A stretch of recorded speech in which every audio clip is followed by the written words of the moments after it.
안녕하세요, 여러분. 오늘은 우리가 꼭 알아야 할 건강의 적신호, 만성염증에 대해 이야기하려고 합니다. 염증이라고 하면 보통 상처가 붓고 아프거나 감기에 걸렸을 때 나타나는 증상을 떠올리실 텐데요. 하지만 오늘 다룰 만성염증은 이런 일시적인 염증과는 전혀 다릅니다.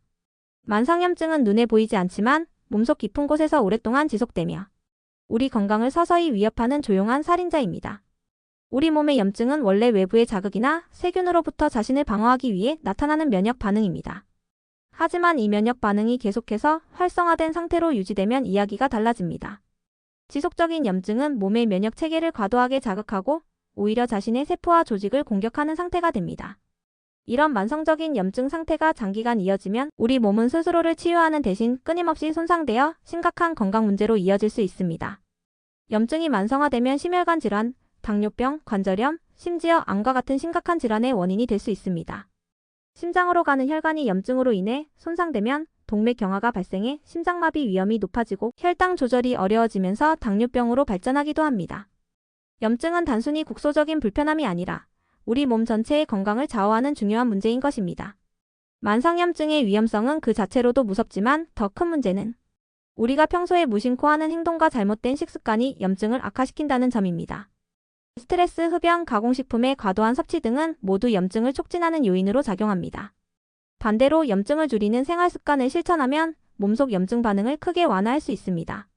특히 항염증 식품을 꾸준히 섭취하는 것은 만성염증을 줄이고 건강을 회복하는 데 매우 효과적인 방법입니다. 오늘 영상에서는 만성염증을 줄이는 데 도움을 줄 수 있는 항염증 식품 5가지를 소개해드리겠습니다. 이 음식들은 우리 몸에 꼭 필요한 영양소를 공급하면서 염증 반응을 줄이고 면역 체계를 안정화하는 데 도움을 줍니다. 그럼 첫 번째로 염증을 완화하는 데 탁월한 효과를 가진 등푸른 생선에 대해 알아보겠습니다. 염증 완화에 탁월한 효과를 가진 대표적인 식품으로 등푸른 생선이 있습니다. 고등어, 연어, 정어리, 참치와 같은 등푸른 생선은 몸에 좋은 오메가-3 지방산을 풍부하게 함유하고 있어 항염증 효과가 뛰어납니다.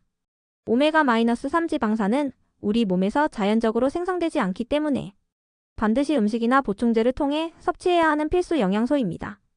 이 성분은 염증 반응을 억제하고 세포 손상을 막아주는 중요한 역할을 합니다. 등푸른 생선에 포함된 오메가-3 지방산, 특히 EPA, 에이코사펜타엔산과 DHA 도코사헥사엔산은 체내 염증 유발 물질의 생성을 줄이고 면역 체계를 조절하여 과도한 염증 반응을 완화합니다. 이러한 작용은 심혈관 질환, 관절염, 대사증후군과 같은 염증성 질환의 위험을 낮추는 데 큰 도움을 줍니다. 연구에 따르면 꾸준히 오메가-3을 섭취한 사람들은 염증 수치가 낮아지고 전반적인 건강 상태가 개선되는 것으로 나타났습니다. 등푸른 생선은 단순히 오메가-3 지방산을 제공하는 데 그치지 않습니다. 이 생선에는 비타민 D와 셀레늄 같은 항산화 성분이 풍부하여 면역 체계를 강화하고 염증으로 손상된 세포를 회복하는 데 도움을 줍니다. 연어는 특히 신경 염증을 줄이는 DHA를 함유하고 있어 뇌 건강에 긍정적인 영향을 미칩니다. 또한 고등어와 정어리는 뼈 건강에 좋은 칼슘과 마그네슘도 풍부해 염증으로 약해질 수 있는 관절과 근육을 보호해줍니다. 등푸른 생선을 섭취할 때는 조리 방법도 중요합니다. 기름에 튀기는 방식은 오히려 염증을 촉진할 수 있으니 찜, 구이, 조림 같은 건강한 조리법을 추천드립니다. 연어를 허브와 레몬과 함께 찌거나 고등어를 간단히 구워 레몬즙을 뿌리면 영양을 그대로 유지하면서 맛도 살릴 수 있습니다. 일주일에 2회 정도 각 회당 150g의 등푸른 생선을 섭취하면 염증 완화 효과를 극대화할 수 있습니다. 만약 생선을 자주 먹기 어렵다면 오메가-3 보충제를 고려할 수 있지만 가능하다면 자연식품에서 직접 섭취하는 것이 가장 바람직합니다. 등푸른 생선은 단순히 염증을 줄이는 것을 넘어 심혈관 건강과 뇌 건강, 면역력을 전반적으로 개선해주는 강력한 식품입니다. 이제 또 다른 항염증 식품인 녹차의 효능에 대해 알아보겠습니다. 염증 완화를 위해 간단하면서도 효과적인 방법 중 하나는 바로 녹차를 마시는 것입니다. 녹차는 단순히 건강에 좋다는 차원을 넘어 염증과 싸우는 데 강력한 무기를 제공합니다.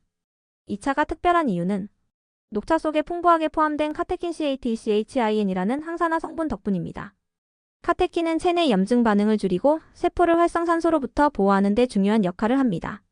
녹차에 포함된 카테킨은 염증을 유발하는 물질의 생성을 억제하고 몸의 면역 체계를 안정합니다. 활성산소는 우리 몸의 세포를 공격하여 염증을 유발할 수 있는데 녹차 속 항산화 성분이 이를 중화해줍니다. 이러한 효과는 관절염, 심혈관 질환, 당뇨병과 같은 염증성 질환의 위험을 줄이는 데 매우 유익합니다. 연구에 따르면 녹차를 꾸준히 섭취한 사람들은 염증 수치가 낮아지고 심혈관 건강도 개선되는 결과를 보였습니다. 녹차를 제대로 즐기려면 섭취 방법도 중요합니다. 녹차를 너무 뜨거운 물에 우려내면 카테킨과 같은 유익한 성분이 손상될 수 있으니 약 70에서 80도의 물에 2에서 3분 정도 우려내는 것이 가장 좋습니다. 하루 2잔에서 3잔의 녹차는 염증 완화 효과를 극대화하는 데 적절한 양입니다. 만약 카페인 섭취를 줄이고 싶다면 디카페인 녹차를 선택하거나 허브와 섞어 마셔도 좋습니다. 녹차는 염증을 줄이는 데 그치지 않고 대사 속도를 높이고 체내 지방 연소를 돕는 효과도 있습니다. 이는 체중 관리와 전반적인 건강 개선에 긍정적인 영향을 미칩니다. 특히 식사 후에 녹차 한 잔을 마시면 소화를 돕고 염증을 억제하는 데 더 효과적입니다. 하지만 공복 상태에서 과도하게 마시면 위를 자극할 수 있으니 주의하세요. 매일 한두 잔의 녹차를 마시는 습관은 염증을 다스리는 데 강력한 도움을 줄 수 있습니다. 꾸준히 실천하면 몸이 더욱 건강하고 활기차게 변하는 것을 느낄 수 있을 겁니다. 이제 지중해 식단에서 중요한 역할을 하는 항염증 식품 올리브 오일에 대해 알아보겠습니다. 염증 완화에 탁월한 효과를 가진 식품 중 하나는 바로 엑스트라 버진 올리브 오일입니다. 이 오일은 건강한 불포화 지방산과 강력한 항산화 성분인 폴리페놀을 풍부하게 함유하고 있어 몸속 염증을 줄이는 데 큰 도움을 줍니다. 특히 폴리페놀은 염증을 유발하는 물질의 생성을 억제하고 세포를 활성산소로부터 보호하는 중요한 역할을 합니다. 이러한 이유로 올리브 오일은 지중해 지역 사람들의 건강 비결로 꼽히며 그들이 심혈관 질환 발생률이 낮은 주된 원인 중 하나로 여겨집니다. 올리브 오일의 주요 성분 중 하나인 올레사노엘 ERC에서는 염증 반응을 조절하고 혈관 내벽의 손상을 막아 심혈관 건강을 지키는 데 중요한 역할을 합니다. 연구에 따르면 올리브 오일을 꾸준히 섭취한 사람들은 염증 수치가 현저히 낮아지고 동맥경화와 같은 염증성 질환의 위험이 감소하는 것으로 나타났습니다. 이처럼 올리브 오일은 단순히 요리에 풍미를 더하는 것을 넘어 우리 몸의 염증을 줄이고 건강을 유지하는 데 없어서는 안 될 식품입니다. 올리브 오일을 섭취할 때는 조리 방법도 중요합니다. 고온에서 조리하면 오일 속 항염증 성분이 파괴될 수 있으니 가능한 한날 것으로 섭취하는 방법을 추천합니다. 샐러드 드레싱으로 활용하거나 빵을 찍어 먹는 식으로 간단히 섭취하면 올리브 오일의 풍미와 건강 효과를 모두 누릴 수 있습니다. 더 건강하게 올리브 오일을 활용하고 싶다면 다음과 같은 방법을 시도해보세요. 신선한 채소에 올리브 오일과 레몬즙을 섞어 상큼한 드레싱으로 사용하거나 통밀빵을 올리브 오일에 찍어 먹는 간단한 식사를 만들어 보세요. 또한 요리에 사용할 경우 너무 높은 온도에서 조리하는 것을 피하고 약한 불에서 살짝 볶는 방식으로 사용하면 오일의 영양소를 더 잘 보존할 수 있습니다. 지중해 식단에서 필수적인 올리브 오일은 우리의 일상 식단에서도 간단히 활용할 수 있는 건강한 선택입니다. 이제 작은 열매 속에 강력한 항염증 효과를 숨기고 있는 베리류에 대해 알아보겠습니다. 블루베리, 라즈베리, 크랜베리와 같은 베리류는 작지만 놀라운 항염증 효과를 가진 과일들입니다. 이 작은 열매들은 안토시아닌 ANTHOCYANIN이라는 강력한 항산화 물질을 포함하고 있어 체내 염증 반응을 억제하고 세포 손상을 막아주는 역할을 합니다. 안토시아닌은 베리류 특유의 선명한 색깔을 만들어내는 성분으로 건강에 좋은 다양한 생리활성 물질을 제공합니다. 베리류가 염증 완화에 탁월한 이유는 활성산소로 인한 세포 손상을 줄이는 동시에 염증을 유발하는 물질의 생성을 억제하기 때문입니다. 연구에 따르면 베리류를 꾸준히 섭취한 사람들은 염증 수치가 낮아지고 심혈관 질환, 당뇨병 같은 만성질환의 위험도 감소하는 것으로 나타났습니다. 특히 블루베리는 뇌 염증을 줄이는 데 효과적이며 인지 기능을 보호하는 데도 도움을 줄 수 있습니다. 베리류는 단순히 항염증 효과를 넘어서 건강 전반에 긍정적인 영향을 미칩니다. 이 열매들은 섬유질이 풍부해 소화를 도와주며 낮은 혈당 지수 GI 덕분에 혈당을 안정적으로 유지하는 데도 기여합니다. 또한 베리류의 항산화 성분은 피부 건강을 개선하고 노화를 방지하는 데도 도움을 줄 수 있습니다. 베리류를 활용해 일상 속 염증을 줄이는 방법은 매우 간단합니다. 아침 식사로 요거트에 블루베리나 라즈베리를 곁들여 먹거나 샐러드에 베리류를 추가하면 건강하고 상큼한 한 끼를 완성할 수 있습니다. 스무디를 만들 때 베리류를 넣어 마시면 항산화 성분을 더욱 쉽게 섭취할 수 있습니다. 간단히 말린 베리류를 간식으로 즐기는 것도 좋은 방법입니다. 작고 달콤한 베리류는 항염증 식단에 꼭 포함해야 할 과일입니다. 매일 한 줌의 베리류로 몸속 염증을 다스리고 더 건강한 삶을 시작해보세요. 이제 하루 한 줌으로도 염증을 막아주는 견과류에 대해 알아보겠습니다. 호두, 아몬드, 캐슈넛, 피칸과 같은 견과류는 염증을 줄이는 데 탁월한 효과를 가진 슈퍼푸드입니다. 이 작은 간식들은 풍부한 오메가-3 지방산, 비타민 E, 그리고 다양한 항산화 성분을 함유하고 있어 체내 염증 반응을 억제하고 세포 손상을 방지하는 데 중요한 역할을 합니다. 특히 호두는 오메가-3 지방산의 일종인 알파-리놀렌산 ALA 풍부해 염증을 억제하는 데 있어 가장 강력한 견과류 중 하나로 알려져 있습니다. 견과류가 염증을 줄이는 데 효과적인 이유는 지방산과 항산화제가 결합되어 면역 체계를 안정화하고 몸속 염증 유발 물질을 억제하기 때문입니다. 연구에 따르면 견과류를 규칙적으로 섭취한 사람들은 염증 수치가 감소하고 심혈관 건강이 크게 개선되는 결과를 보였습니다. 또한 견과류는 단순히 염증 완화 효과를 넘어 혈당 조절과 체중 관리에도 도움을 줄 수 있습니다. 이는 견과류에 포함된 식이섬유와 단백질 덕분에 포만감을 오래 유지할 수 있기 때문입니다. 견과류는 섭취가 간편하고 다양한 방식으로 활용할 수 있어 실생활에서 쉽게 적용할 수 있습니다. 아침에 오트밀이나 요거트 위에 견과류를 뿌려 먹거나 샐러드에 아몬드 슬라이스를 추가하면 영양가를 높이는 동시에 맛도 더할 수 있습니다. 간식으로 하루 한 줌의 견과류를 섭취하면 건강한 지방과 항산화제를 간단히 섭취할 수 있습니다. 견과류를 섭취할 때는 양 조절이 중요합니다. 하루에 약 30지 정도, 즉 한 줌의 견과류가 적절한 섭취량으로 권장됩니다. 견과류는 칼로리가 높기 때문에 과도하게 섭취하면 오히려 체중 증가로 이어질 수 있으니 주의가 필요합니다.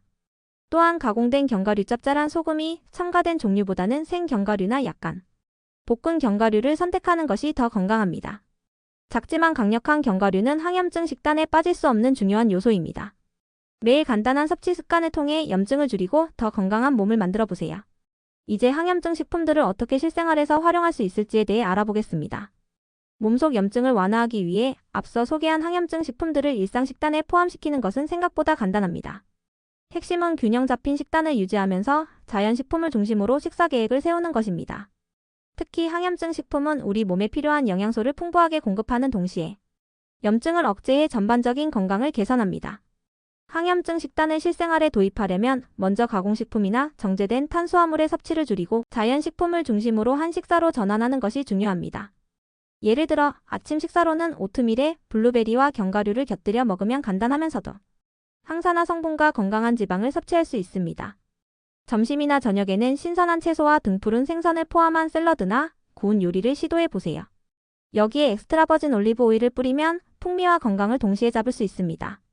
이와 함께 음료 선택에도 신경을 쓰는 것이 좋습니다. 탄산음료나 과일 주스 대신 녹차나 허브차 같은 항염증 효과가 있는 차를 마시면 몸에 불필요한 당분 섭취를 줄이는 동시에 염증을 억제하는 데 도움을 줍니다. 또한 충분한 수분 섭취는 몸속 노폐물을 배출하고 염증을 완화하는 데 중요한 역할을 합니다. 항염증 식단은 단순히 특정 음식을 먹는 것을 넘어 지속 가능한 건강한 생활 방식을 만드는 데 초점을 둡니다. 정기적으로 건강한 음식을 준비하고 일주일 단위로 간단한 식단 계획을 세워두면 항염증 식단을 더 쉽게 실천할 수 있습니다. 특히 한 끼를 먹을 때 다양한 항염증 식품을 조합하면 시각적으로도 풍부하고 맛있게 즐길 수 있습니다. 작은 변화에서 시작하면 큰 효과를 얻을 수 있습니다. 오늘부터 항염증 식품들을 식단에 추가해 몸속 염증을 줄이는 건강한 변화를 시작해보세요. 이제 마지막으로 꾸준한 실천이 건강에 어떤 변화를 가져오는지 이야기해보겠습니다. 만성염증을 줄이는 데 있어 가장 중요한 것은 바로 꾸준한 실천입니다. 앞서 소개한 항염증 식품들을 일상 속에서 꾸준히 섭취하고 생활 방식을 조금씩 개선하면 눈에 띄는 건강의 변화를 경험할 수 있습니다. 작은 변화는 처음에는 미미하게 느껴질 수 있지만 시간이 지날수록 몸이 반응하고 건강이 회복되는 것을 느끼게 될 것입니다. 항염증 식단을 꾸준히 실천하면 체내 염증 반응이 줄어들면서 면역 체계가 안정화됩니다. 이는 단순히 질병을 예방하는 것을 넘어 더 활기차고 건강한 일상을 유지하는 데 도움을 줍니다. 예를 들어 규칙적으로 등푸른 생선을 섭취하면 심혈관 질환의 위험을 낮추고 매일 한 줌의 견과류는 포만감을 주면서도 몸속 염증을 완화합니다. 여기에 녹차나 허브차를 꾸준히 마시면 몸속의 독소를 배출하고 염증을 억제하는 데 기여합니다. 작은 변화를 지속하기 위해서는 현실적인 목표를 설정하는 것이 중요합니다. 처음부터 모든 것을 완벽하게 하려고 하기보다는 하루 한 끼에 항염증 식품을 추가하거나 가공식품을 줄이는 것부터 시작해보세요. 예를 들어 샐러드 위에 블루베리를 올리거나 아침에 녹차 한 잔을 마시는 습관을 들이는 것처럼 간단한 변화로도 큰 효과를 얻을 수 있습니다. 이런 작은 실천이 쌓이면 건강에 긍정적인 변화가 일어납니다. 또한 꾸준한 실천을 위해 계획과 기록을 활용하는 것도 좋은 방법입니다. 일주일 단위로 항염증 식단 계획을 세우고 실천한 내용을 기록하며 점검하면 더 지속적으로 실천할 수 있습니다. 한 번의 큰 변화가 아니라 작은 변화를 차근차근 쌓아가는 것이 건강한 생활을 만드는 지름길입니다. 건강은 단기간의 노력이 아니라 일상의 작은 선택에서 시작됩니다. 오늘부터 소개한 항염증 식품들을 실천에 옮겨보세요. 꾸준히 실천하다 보면 몸속 염증이 줄어들고 더 나은 건강 상태를 유지할 수 있을 것입니다. 여러분의 작은 변화가 건강한 미래를 만드는 데 큰 힘이 될 것입니다.